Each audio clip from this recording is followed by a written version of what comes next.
So today I'm going to break down my current Azir deck list, the strategy behind it, and then some of the tips and tricks and how it performs into different matchups. If you guys like this type of content, make sure to like, comment, and subscribe. It greatly helps out with the algorithm. And let's jump into the video. So let's hop into the deck list. This is the Azir deck list. This is the same deck list that one guy in, sorry if I butchered this, Nanjing, China ran. It is a very equipment heavy deck with essentially no units, as we will be using the Azir's Legends ability to spawn our Sand Soldier tokens for our units. Okay, so firstly, Emperor of the Sands Legend. Here we go. Your Sand Soldiers have Weapon Master. If you tap one and you tap Azir, you get to play a Sand Soldier token. So this is really good to have a unit, especially since we have nobody. More of that later. Here is our champion, our chosen champion. We were only running one guy, and it says accelerate. Pay one and a power to have him come in and accelerated. So it'd be 5 and a yellow. And it says, when I attack, you may move any number of your unit tokens to the battlefield. So you can swing all your units to one battlefield and then a swing with Azir to the other battlefield, and then bring all those other guys to that same battlefield with Azir, and then boom, Alpha Strike. All right, so moving on to the rest of our deck list, we have Door and Shield, our first of many equipments, and it's a 1 power, and we have Tank. And this is really good for a turn 1 play. We can play a Door and Shield for 1 energy, and then tap a 2nd energy and tap our Azir to create a unit with Weapon Master. So boom, off the bat, we have a Sand Soldier with a Door and Shield, a 3 might unit for the cost of 2 energy. Super freaking strong. Similarly, we have Eye of the Herald. This is a thing that if you attach it to somebody and they move, you get another 1 might recruit token. So if you equip this with a Sand Soldier token, he moves in, you get a buddy with him. So you'll have 2 units. The Sand Soldier gets only 2 might and the other recruit is a 1 might. So this doesn't really give you any might with it, but it's helped to spawn bodies. Now Charm is something that isn't typically found in an Azir deck, but it's really coming in clutch when you're holding something and they have a guy sitting in their base, and you just like, yoink them into your pile of dudes, and something people don't really expect from an Azir. Now Defy, typical of green decks, just to help remove some of those smaller annoying spells like the Disciplines and the Hidden Blade and such like that. Discipline are one of our combat tricks, helps you draw, gives your unit +2. Nothing special from that. Hidden Blade, running 3 copies. You get to use it to kill. Mainly, I would try to keep this mainly for the bigger units, and try to keep your Sand Soldiers with buffed equipments to take out like the 5 or 6 unit mites, 6 might units. That's what it's called. Pretty OP card, I think. You spend 2 energy, play a Sand Soldier, which has 2 might. You can repeat it to get 2 of them so 2 units for a total cost of 4 energy. Pretty strong to get units on the board when you just lost a bunch of your guys to like a trade or something like that. Cold a Week, another kill spell. I think I typically like to use this with the Eye of the Herald after I spawned in a guy after moving. Another body that we could just sacrifice and help keep the enemy down low. Death Grip, one of the new Spirit Forge cards. Kill a friendly unit to give a might, or give might equal to its another unit card. So basically, you kill something with 5, you can give that 5 to another unit. Pretty strong if, let's say, a opponent flights like your BF Sword equipped unit. You can just, okay, if this guy can't fight, I'm just gonna kill him and give a might to another guy. Now, one of our most important equipments in this deck is a Sacred Shears. This allows us to draw one after their death. We'll get more into why this card is super important in our deck. Salvage, only running a 1 of in our main deck. I kind of only keep it just in case we're running into, like Auroras or something like that first round. Kind of helps us with something like that. Not So Fast, another strong counter card. Helps keep our Sand Soldiers alive because those are our only equipments. Guardian Angel running a 1 of. I feel like this is mainly used for our Azir or some like really beefy unit that we want to protect. Something I wouldn't really throw onto like a Sand Soldier just to throw on. Guards, another cool like combat trick, can be combat trick. Spawn a unit and you can pay a power for it to come in ready. Super quick unit to have it, like an accelerated unit. BF Sword, one of the strongest equipments in the set. +3 for 4 cost. Just overall good stat bonusing. And Arise, one of our strongest cards. I think if one of the strongest signature spells in the set. Play 2 Sand Soldier unit tokens for each equipment that you control, then ready 2 of them. You can stack your board for the first 3 rounds with equipments. You could probably get up to like 3 or 4, or even 5. Boom. Turn 3, turn 4. Play this crap. You got 5 units on the board, and 2 of them are ready to double conquer. Pretty strong late game spell. For our battlefields, we got Trifarian War Camp.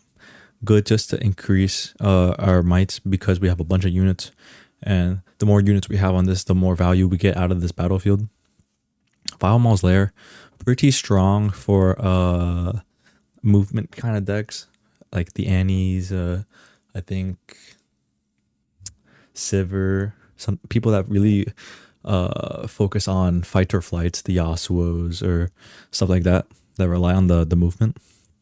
And then Orange Forge, one of the newer battlefields in the set. When you control this battlefield, your first friendly unit or first friendly non-token gear played is 1 less. So if you control it, your BF Sword now costs 3.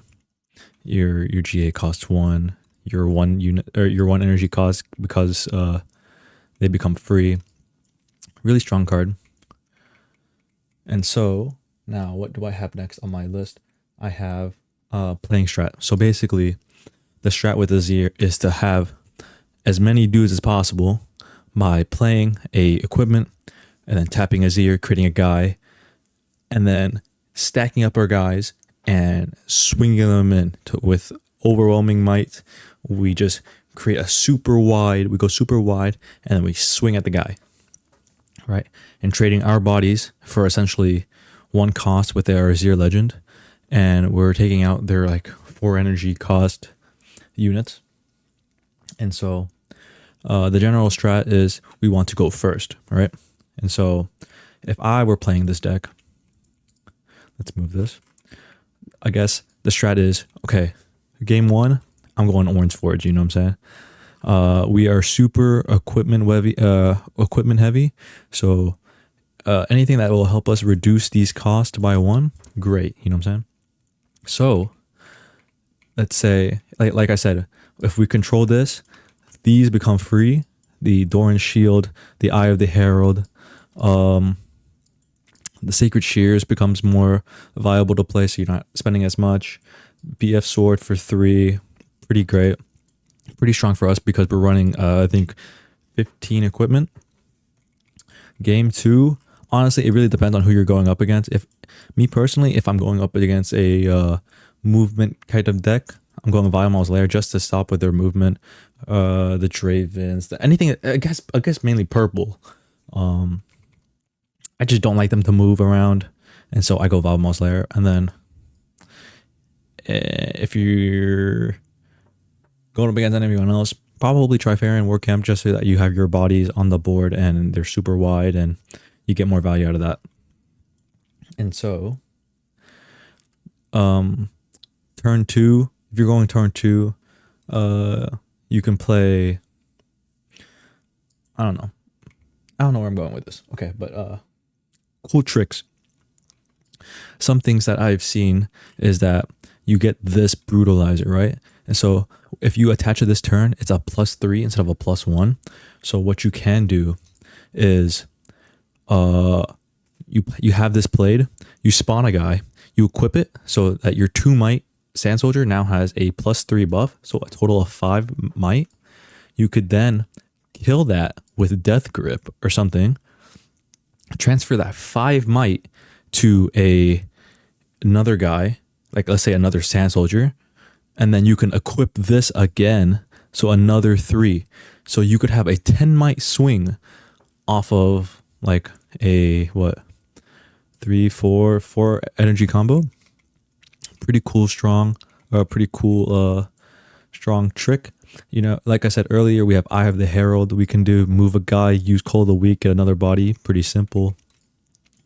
Oh, and so something you could also do here is this brutalizer. Spawn in.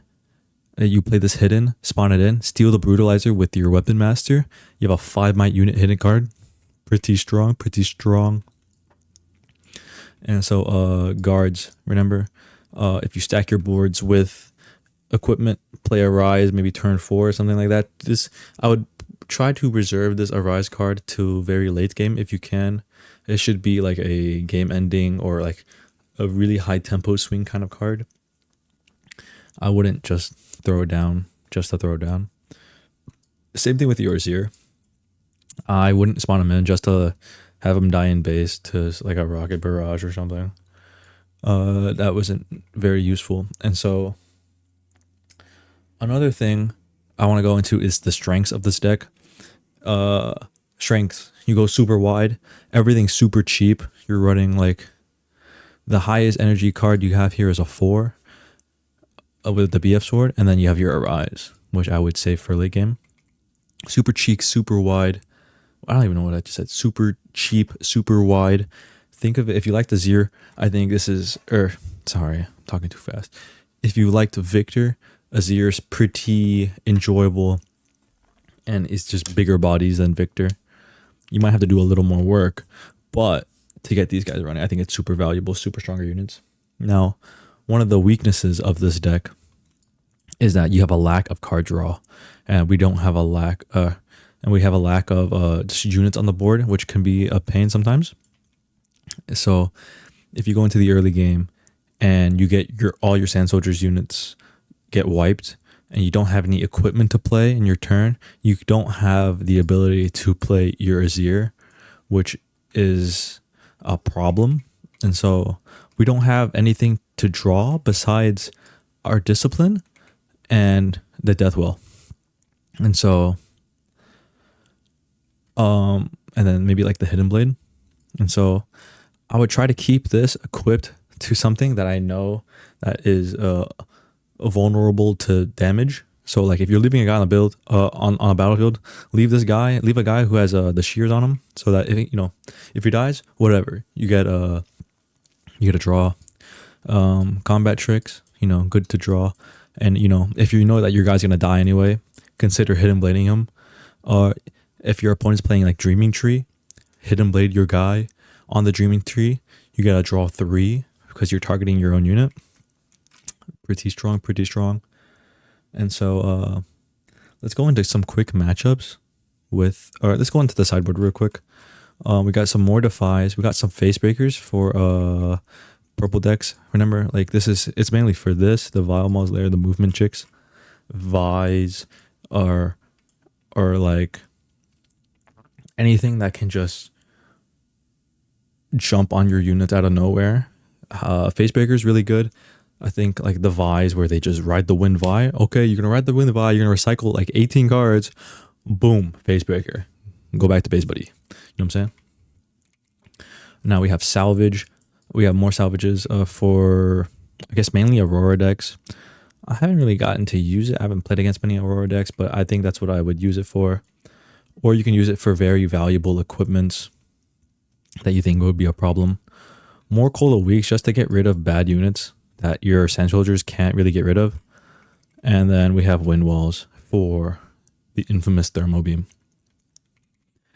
Something I want to note is that this, not so fast, typically pretty good for like Action, because the Defy is only for spells, and the not so fast, Action likes to steal your stuff, so I would just not so fast it, and your equipment is very valuable. And so, moving on to matchups. Boom. Oh, wait, it's just grass. Okay, matchups. First, infamous matchup, Draven.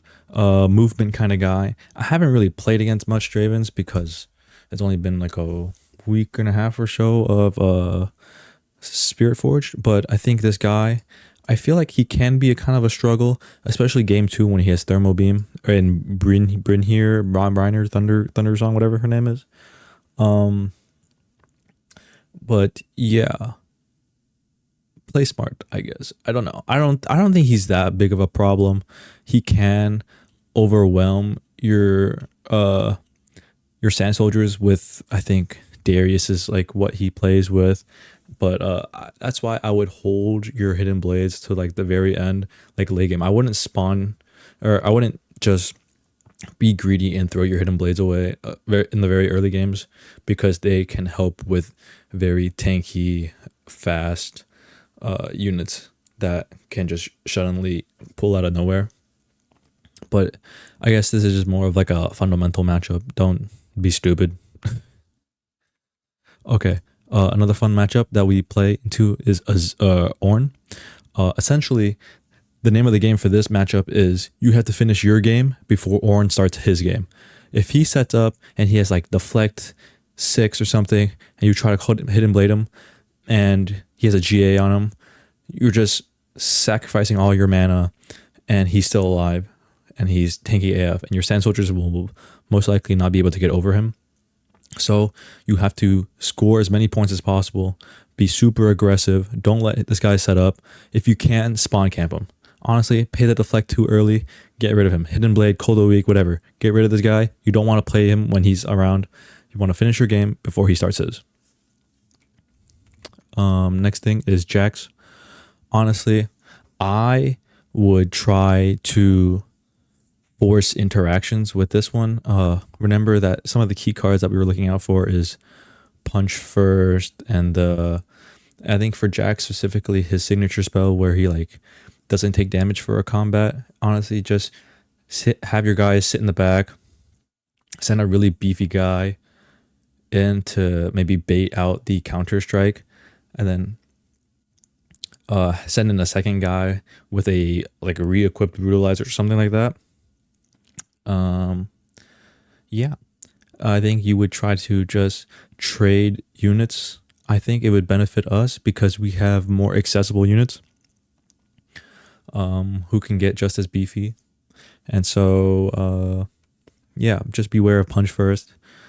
That's a 0 and 2 power, something like that, whatever. Wind walls are good, defies are good, yada yada yada. All right, Annie. Remember, Vile Mausoleer, stop these guys from moving. Just face breaker. Be super aggressive because they're also aggressive. But I think, in my opinion, Azir's aggressiveness is better than Annie's aggressiveness. Misfortune. I think similar to Ornn, she kind of needs to ramp up a little bit. So you got to play super aggressive. Sideboard in your salvages. Get rid of the Aurora. Don't let them Aurora up. And yeah, Punch First. Oh yeah, something to be wary about is the decks that run Mind Splitter. So like Draven, MF. Honestly, just get rid of your cards. Like if you don't have any cards, they can't get rid of anything. And so, not so fast. They're trying to get rid of yada yada. The Arise they were trying to get rid of. So like if you know that they're getting to the point where they can play a Mind Splitter, just get rid of your hand, you know what I'm saying? Like screw it. And so one of the last matchups I want to talk about is Master Yi. I think Master Yi and decks like Ari, who are super get on the battlefield and hold for dear life kind of strats, I feel like those can get kind of hard to get over, especially if they have like a +2 and then a discipline and then the on guards and they get super tall. And so I would try to bait out their spells, like their defies and stuff, and maybe, you know, if you can get over them, but your hidden blades cold weeks, usually they have like 1 or 2 units on the board, and so that's how I don't know, I've been struggling against those kind of decks, but it isn't the end of the world. So yeah, Azir good